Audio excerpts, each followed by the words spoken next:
চোট কাটিয়ে খানিকটা আগে দলে ফিরেও কিলিয়ান এমবাপ্পে পারলেন না দলকে পথ দেখাতে। ভিনিসিয়াস কিংবা এনরিক খুঁজতে ব্যর্থ হয়েছেন দলের জয়ের রাস্তাটা। চলতি মৌসুমে এই প্রথম কোনো ম্যাচে গোল করতে পারেনি রিয়াল মাদ্রিদ, তবে ঠিকই হজম করেছে একটি গোল, আর তাতেই সব প্রতিযোগিতায় ৩৬ ম্যাচ পর প্রথম হারের স্বাদ পেল আনচেলত্তির দল। নিজেদের ফুটবল ইতিহাসে যে কোনো প্রতিযোগিতায় প্রথমবার মুখোমুখি হয়েছিল দুই দল, আর প্রথম দেখাতে ইউরোপের সফলতম ক্লাবটির বিপক্ষে অবিশ্বাস্য এক জয় তুলে নিয়েছে লিল।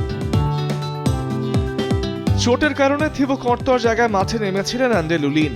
পরীক্ষা দিয়েছেন ম্যাচের শুরু থেকেই, তবে রিয়ালের সর্বনাশটা হয়েছে প্রথমার্ধের যোগ করা অতিরিক্ত সময়ে এদুয়ার্দো কামাভিঙ্গার হ্যান্ডবলে। সেই পেনাল্টি থেকে পাওয়া সুযোগ মিস করেননি ফ্রেঞ্চ লিগের আগের ম্যাচে হ্যাট্রিক করা ডেভিড।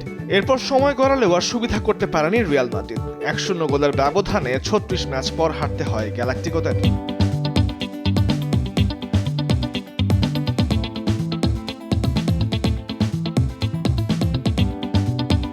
এদিকে রাতের আরেক ম্যাচে হেরেছে বায়ার্ন মিউনিখও।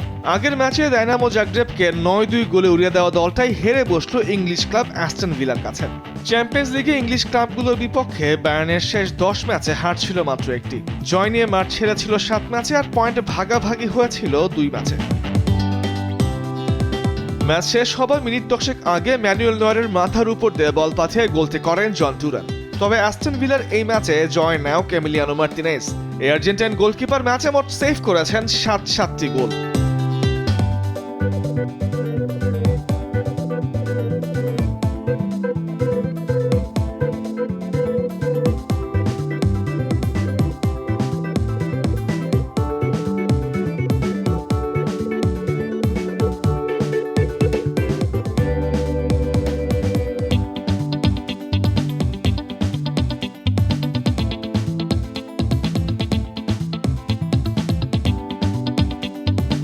এদিকে অ্যানফিল্ডে সালার রেকর্ডের রাতে বোলোনিয়াকে ১-০ গোলে হারিয়েছে ইংলিশ ক্লাব লিভারপুল।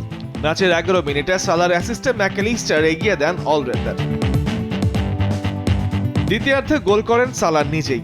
ইউরোপিয়ান প্রতিযোগিতায় অ্যানফিল্ডে সালার টানা ৫ম ম্যাচে ছিল গোলেটি। লিভারপুলের হয়ে এমন কীর্তি আর কারো নেই। আর উয়েফা চ্যাম্পিয়ন্স লিগে আফ্রিকান কোন ফুটবলারের মধ্যে সবচেয়ে বেশি ৪৫ গোল এখন সালার। ৪৪ গোল নিয়ে দিদিয়ার ড্রগবা নেমে গেছেন ২-এ। তামিমুর রহমান, স্পোর্টস ডেস্ক, দেশ টিভি।